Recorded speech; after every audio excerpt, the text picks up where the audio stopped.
ng bayan, maasahan anumang panahon.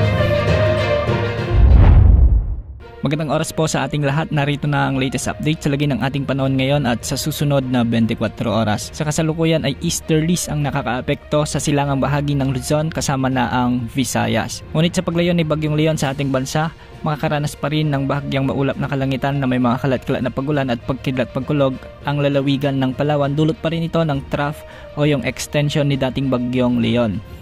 Posible ang mga flash floods o landslides lalo na kung may mga katamtaman hanggang sa kung minsan ay malalakas na pag-ulan.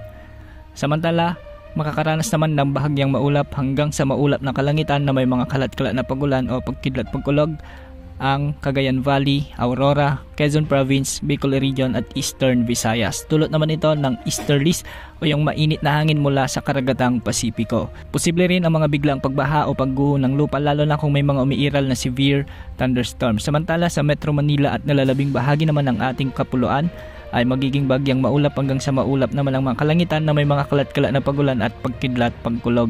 Dulot naman ito ng mga localized thunderstorms at hindi rin inaalis ang posibilidad ng mga flash floods or landslides. Samantala isang shallow low pressure area ang namataan sa kanluran ng Palawan sa labas ng ating area of responsibility.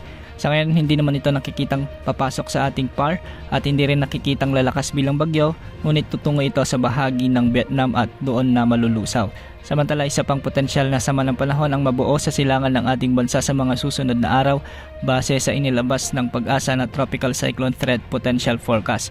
Posible itong pumasok sa ating area of responsibility sa mga susunod na araw, ngunit hindi naman nakikitang tatama sa anumang bahagi ng ating kapuluan at hindi rin nakikitang lalakas bilang bagyo. Sa bababa pa rin ang tsansa nito na mabuo bilang ganap na bagyo. Sa mga susunod na araw ay posible na ring umiral ang malamig na hangin mula sa hilagang silangan o yung northeast monsoon o amihan. Dito ay mararamdaman na natin ang malamig na simoy ng hangin na siyang indikasyon na papalapit na tayo sa Kapaskuhan. Yan ang update sa lagi ng panahon. Ito pang weather update ng bayan, maasahan anumang panahon.